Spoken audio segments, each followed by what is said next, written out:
I'm Doug Evans, President and CEO of the Palm Beach Chamber of Commerce, and you're listening and watching Your Palm Beach Guide. Today I have with me Camille Schumacher, who is not only a philanthropist and a volunteer, but a brilliant wealth manager also. And Schumacher is her married name, of course. Yes. And she married into one of the dynasty families here in the Palm Beach, is the Schumacher family, who I say that because their legacy, their dynasty, and I mean by that, they're generous to the community. They've got great businesses here. They're loved and welcomed by the entire community. So Camille, welcome to the show. I'm so glad you're here. What a nice introduction. Thank you. So you married in, but I understand there's a bit of a wonderful love story there. Yes. So I actually have known my husband since he was a baby. Oh my goodness. And we were friends all our lives, and we both moved home around the same time. We were both working young, really kind of throwing ourselves into work, but we were kind of the only two younger people down here that we had kind of grown up together. And my husband likes to say he's like a knight in shining armor. Oh, he rescued you? Yes, in the story. Sure. I was in a different relationship, but we always did so many things together as families, and we went to family dinners and tennis, and we went to Sebring together, all these fun activities. And this whole time that I was home, I didn't realize he was kind of courting me, trying to get an interest. Stealth courting. He was quietly, he would invite my brother with me. So it was never like a proper date, which was very smart of him. Smart. Very, very polite. And we actually went to a family dinner, and they were actually trying to set my dad up on a date. And okay. Lo and behold, my husband was like, hey, we've had a really long day. Like, why don't we cut, the dinner conversation and let's go for a walk and just chat. Oh, sweet. And we go for this walk, and he goes, which is really sweet telling this story. He goes, I know that you're interested in someone else at the moment, but that guy's all wrong for you. And he goes, he'll never give you the life I feel like you deserve. Not saying, he did say that I can give you. Well, no. And then he goes, I think I can give you everything you deserve and more. And he was like, I think I'm absolutely in love with you, and I'd love it if you gave me a shot. And how long was it into this courtship? Was it 2 months, 6 months where you finally broke down and said this to you? It was probably like maybe 2 months. And then how long after that did you get married? We dated for 2 months, then got engaged, and then we got married like about 4 months after that. I love that. I love that because you knew the families. It's Yes. kind of like the old European world. Two families who know each other coming together, but it wasn't a forced marriage. It wasn't a match made at birth. So I think that's fascinating. So it was totally organic, but he likes to tease that it was like an arranged marriage in a way, because it was something that our parents were always so excited about. Well, I think that's terrific. It's wonderful. So Camille, you marry into the Schumacher family, which Yes. which for those who are listening in the Palm Beaches, the Schumachers. They have an automobile business. They're amazing people. You see Chuck Schumacher on TV all the time, who I can tell you from spending personal time with him at fundraisers, he's the nicest man. And your mother-in-law is a wonderful dancer and a fabulous lady. He's like amazing. a second dad to me. I've known him my whole life. See, and I love that. And so it's really special. So you married into the Schumacher family, but you didn't move into the Schumacher family just to say, oh, I'll be a part of the Schumacher family. You have a career at your age. Now, this is where when people are listening to your Palm Beach Guide, think, oh, it's this wonderful, beautiful lady, and she's a philanthropist. But there's more to the story, but wait, there's a lot more to the story, because at your age, you've accomplished something that at this age, most people don't accomplish until the mid-30s. So you're how old? So I'm 26. Okay. And most people don't get to this place until their mid-30s, basically. Yes. So I'm a wealth advisor at JP Morgan Wealth Management, which for anyone that works in finance that knows this, it's a tough industry. But I've had really great success in it. I've been really fortunate. I work with my father. We have a father-daughter practice. Wonderful. So it's really special. We have our own family business together, and we have a really fabulous, diverse group of clients. But I think that from a career perspective, growing so quickly at such a young age, I did the advisor development program at JP Morgan, and I was actually at Merrill Lynch before that. And it's a grueling program, like at least in our area. The tests, the stuff you have to study, the tests. Well, the tests I thought were the easy part. Now, this is opposite what I from Mario's. Was Series 6, Series 7, all those kinds of things? SIE, Series 7, Series 66. Okay, so there's a 6 in there somewhere. But the people I talk to and the people who are watching, listen today, those are tough tests. I've seen people study for these things and it's forever. Yeah, I would say like the average test, they say it takes like about a month to study for.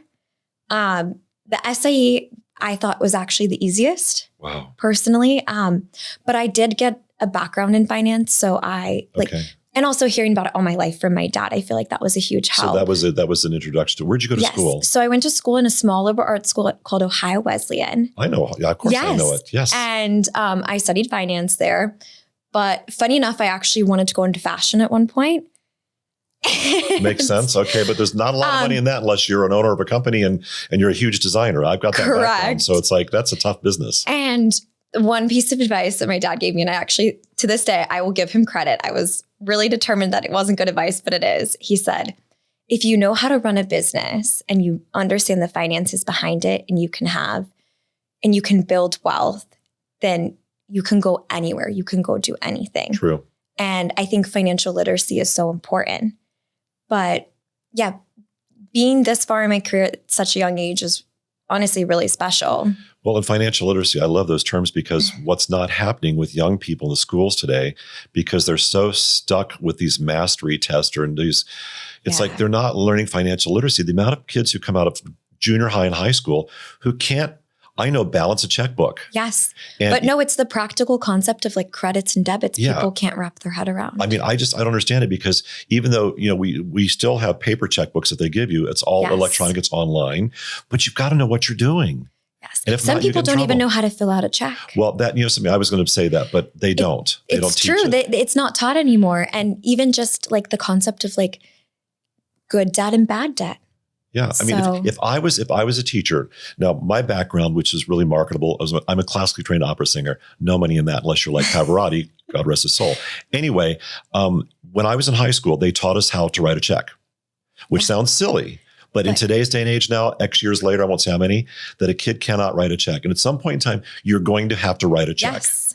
And but you can YouTube it now, basically, which we didn't have before. Or you can chat GPT it. Oh, geez. Okay. So that's the news. So anyway, so you're at your own, what's the name of your firm? So I work at JP Morgan Wealth Management. Our group is called the Fonseca Group, which is my maiden name. Oh. And so an honor to my father because he's been in the industry for over 45 years. Nice. Now, when you're not doing wealth management and you're making lots of money for your clients, I hear you do a lot of volunteer work with your time. I do. So recently I chaired Barefoot on the Beach for the Boys and Girls Club. Oh, nice. What a great group. What a great charity. It's the most fabulous charity. I feel really passionate. My husband and I have a 2-year-old together. Congratulations. And you never know, by the way. Thank you.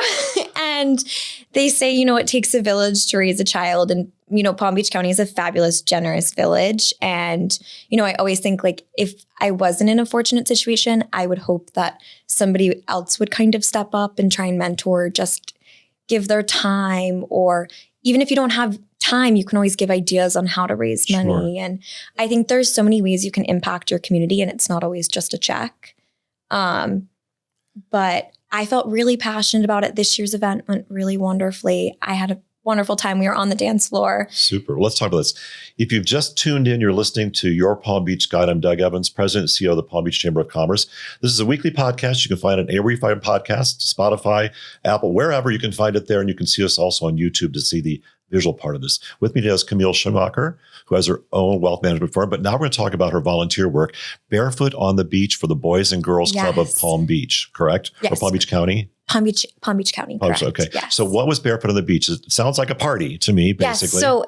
So next year will be our 25th anniversary. Yay. Are you chairing it next year? I was asked to chair again, which was a glowing compliment. You can't say no. I can't say no. Well, you can, but you really can't. I really love the cause. For people that maybe aren't as familiar, the Boys and Girls Club supports 15,000 children in Palm Beach County. Alone. And this event actually helps support their summer camps for their children.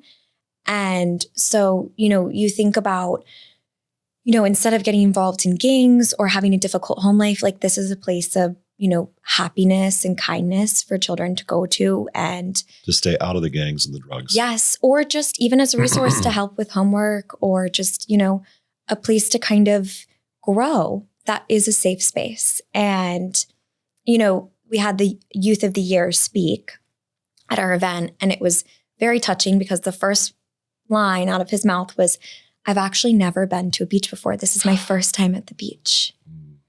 And I just think it's such a perspective change, What was his ethnic background? Is it African American? No, a combination. Oh, really? Haitian and African American. Wow. So I just felt like it was amazing to hear the opportunities that were constantly being given. And, coming from such a beautiful place. I mean, I'm actually a Palm Beach native and so is my husband. See, you've seen it. You've seen it change. You've seen it grow. There's been so much growth here that I think it's really important to realize that not every area has grown as drastically. Mm-hmm. And it's so important to focus and, give back where you can. So when this young person said, I've never been to a beach, do you know this statistic? I used to work for Dr. Guy Harvey, the Guy Harvey Foundation, Yes. Ocean Conservation.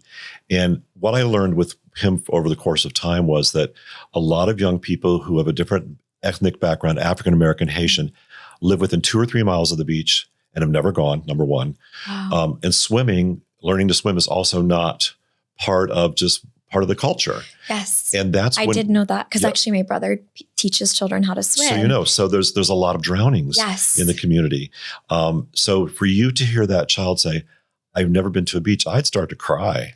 I'd say you probably live within 3 miles of the beach you've never been. But look what you did for this child. Camille, you changed a life. Well, it was fabulous at the end of his speech. I can kind of skip through some of the details, but he was, proudly saying that he is going to Florida Atlantic University on a full scholarship. On a full scholarship. And so to think from the perspective of in a way it's the American dream. And I think it's amazing that it's still attainable. Just it is. You can come from a difficult background, but it just goes to show you if you have great mentors in your life that you can kind of go anywhere. It's interesting you say that the American dream is still achievable. No matter what, all politics aside, it's still achievable. You and I are fortunate. We're very, very fortunate. Very fortunate. We have great lives. We have good jobs, good positions. We've done well. We live in one of the most beautiful places in the world that people, 99% of the world, 99.9% of the world will never get here. Either they couldn't, or they are dying to travel to. Or they're dying to travel to, and they will with the ones who can afford to do it because it is affordable. I mean, let's be clear here. There's some very, very expensive homes, but there are hotels all over the place that are affordable that you can come here to see the area. And it is pretty to drive around. Matter of fact, I had a friend come up for dinner a couple of days ago from Fort Lauderdale and drove around and said, oh my gosh, I've never seen anything like this town. I'm like, yeah, but you and I take it for granted. I try not to every day. I try to remind myself. I have a lot of guests come to visit from out of town. And I feel like it's always such a perspective shift of how lucky we are to live here. It is so beautiful. And the American dream, you said it though, for this young person is achievable. The places that I hear more about this is when I go on a business trip somewhere and I hop in a taxi and I see the person, may or may not be from here. It's like, where'd you come from? Well, I came from Pakistan. Do you like it here? Oh my God, I love it here. It's the American dream. Yeah. I'm sending for my mom to move over here. I'm sending for, and I think, something, this is a person who probably works 7 days a week, 70 hours a week, who basically loves being in the United States. So Barefoot on the Beach, Boys and Girls Club. Do you have a date for it this next year? April 10th. That's like a year from now? A year from now. Because today's April 9th. So I'm thinking it can't be tomorrow. It'll be a year from now. And I think, I don't want to spoil it for next year, but because it's the 25th anniversary, it'll be really special. And I think we're going to try and involve even more young people. Okay. But I'm really proud of, the event just because I feel like it really does make a great impact on the community. And it does. It's something that I feel passionate about. And I think I said this to one of my friends. I said, it's always important to pick something to give back to, but I think you have to really feel like it's something that you're excited about the impact. And you saw it firsthand. Yes. And so when you hear it and you feel it and you think, wow, this is really worth it. Any time I put into this or, any contributions that are given, you really feel like it is worth it. And typically how much are tickets? What do they cost to come to this event? So I think next year we're going to actually do a junior ticket. Please do. So because I'd really love to have more of 20s and 30s involved. Good. We're going to have a limited number of junior tickets. That's kind of the concept. But Super. A individual ticket for a non-junior is about $650. Okay. But it includes dinner. but I can kind of go through a little bit of the event. Please do, because I want people to know that it's Barefoot on the Beach. It's not a dance party. It includes dinner. Yes, it's not like some gala that might feel stuffy. It's very warm and relaxed, and you kind of feel transported to St. Bart's in a way. Nice. It's an all-white party, and people love the theme because it's kind of more like linen dresses. You don't have to be in a gown or anything like that. Thank goodness. And this year we changed it up a little, and we had some local shops actually during cocktail hour that their proceeds were donated to the Boys and Girls Club. Super. So, maybe you don't necessarily want to do a big ticket trip, but you still want to make a contribution one way or another. It's kind of a really great way to, you're supporting a local business and you're supporting a local charity. And what I like about this, a junior ticket will be less than the full ride ticket, Correct. Which is great. And, with you, see the issue is with you, it's in your DNA to give back. And you've had it your entire life due to your father, yes, and now the Schumacher family. And so now that you're part of that, but a lot of people don't have it in their DNA that they need to give back when they can afford it.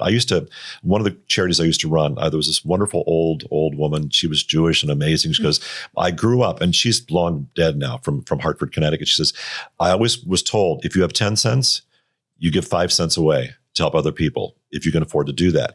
And people, when they make a $25 contribution, $25 changes a life for the Boys and Girls Club. Yes. I mean, that's an after-school tutor. It's a safe place to go. It's maybe a meal. Maybe it's all kinds of things. For perspective, like $250 supports one kid at camp for a whole week. That's crazy. So that's amazing. That's cheap. Well, you think, I would say that's probably like a really nice dinner out for about maybe 2 to 3 people. Maybe. Depending on where you're going. Right. And so, something, if you're, as you're listening to this and watching today, $20 a month, to the Boys and Girls Club is $250 basically at the end of the year. And you put a kid in camp in the summer who could never afford to go to that. Correct. Never could afford. And that week away from perhaps what might be a single parent household or a neighborhood that's not exactly the best place for this young person to hang out, where the influence of people who do, the drugs and all the guns and stuff like that. I mean, we have that issue here. It's Palm Beach County is huge. I think it's one of the largest counties in the United States. It's so much larger than people realize. Right. And, we just broke ground on another club, and it's amazing how much it's grown. But I think it's a testament, the more growth we have here, the more support young people need. And, I think that's another big perspective that I kind of took into it when wanting to get involved is that, young people are our next generation. They're future leaders. They're, future inventors. They're people that at one time or another will be leading the conversation. Yes. And, it doesn't matter what background they come from. You could have a genius on your hands that is just really self-motivated and just needs a great mentor. Camille, that could be the next astronaut. It could be it could be the next Picasso. It could be the next Pavarotti. It could be the next president of the bank or president of the United States. Yes. You think about it. And I so applaud you for what you're doing, that you have taken your time out of your busy work schedule with your wealth management company, that you've decided to volunteer 2 years in a row, because it's not easy. I mean, people think, oh, it's glamorous. And then things go wrong, right?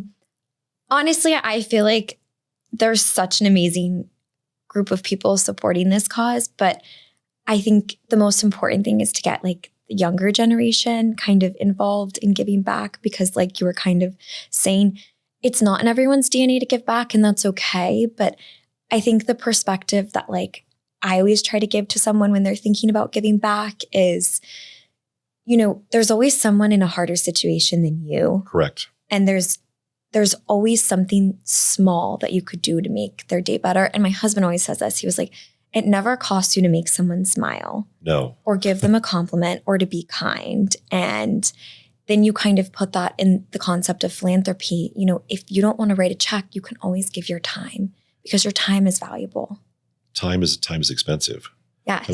And something, Camille, when you say you could give a smile or a hello to somebody, you could have changed that person's trajectory for that day for maybe wanting to kill themselves. Correct. Think about it. And that happens all the time. And that impact, or the child that you had who's going to go on a FAU, which is Florida Atlantic University, for those of you who don't know, it's based in Boca Raton, Florida. It's a massive college, and it's super amazing. It's a great school. An amazing school. you've changed a life and you continue to change life. So Boys and Girls Club, is that just Palm Beach Boys and Girls Club.com or .org, or do they have a website? They do have a website. I'm always going to mess up the acronym. I'm so sorry. That's okay. It's like BGPBC, I believe. I believe so also. Boys Yes. and Girls of Palm Beach County. Correct. .org. Correct. So you can go there. If you just Google it, if you want to go there to find out, Yes, it's April you can 10th. Google it. April 10th next year. Yes. You know, it's going to be a great party on the beach. And if you're listening today and you're watching, as Camille said, she's chairing the event this next year. And I'm sure they can always use help with volunteers, even if not any Yes. money, but they can find a way to volunteer. And there's going to be a junior ticket this next year, we think. That's the goal. We had a That's the goal. discussion. It'll be a limited number of junior tickets. So I'm the sure they will minute sell they go on quickly. sale, get it fast, get it Yes. fast. I'll have to buy a senior citizen ticket next year. So you can have a youth ticket, a regular ticket, and a senior citizen ticket. That's fine. I'll buy a ticket. But Camille Schumacher, who is not only a wealth manager, she's a native of Palm Beach County. Schumacher is her married name. Yes. The company name for you and your father is? The Fonska Group. The Fonska at Group. JP Morgan Wealth Management. So you do it all. You do it all. I'm a mom. And I'm a you're a mom. working You've mom. got a 2-year-old, a working Yeah. mom, which speaks even more volumes. But Camille, thank you for coming in today. Thank you for all you're doing for the community. Thank you for what you're doing for the Boys and Girls Club. Thank you so much. Thank you for being a part of a family who does so much in this community. And it's the kind of volunteering that I love here in town, both with their time, talent, and treasury. And you know something? You all do it without recognition because you're doing it for the right reason. I mean, it's nice once in a while to have people applaud you, but I always say it's not about the recognition. It's about the impact. And I feel very special to be a part of a family that is so philanthropically focused. And, I wouldn't say every family is like that, but No. I think that it's really special because it's about the impact, and it's the feel-good feeling. You don't need the recognition because in your heart, it's the right thing to do. So when you see Schumacher, Volvo, or Auto Group on TV, that's Chuck Schumacher. That's the patriarch of the family, and the matriarch is equally as fabulous. So Camille, thank you for being here today, and keep up the great work. Thank you so much for your time. You're very welcome. You've been listening to and watching Your Palm Beach Guide. I'm Doug Evans. I am the president and CEO of the Palm Beach Chamber of Commerce. It's always sunny here. It's always beautiful. It's a lovely place to live. Thank you for listening, and tune in next Wednesday for another edition of Your Palm Beach Guide. Make it a great day.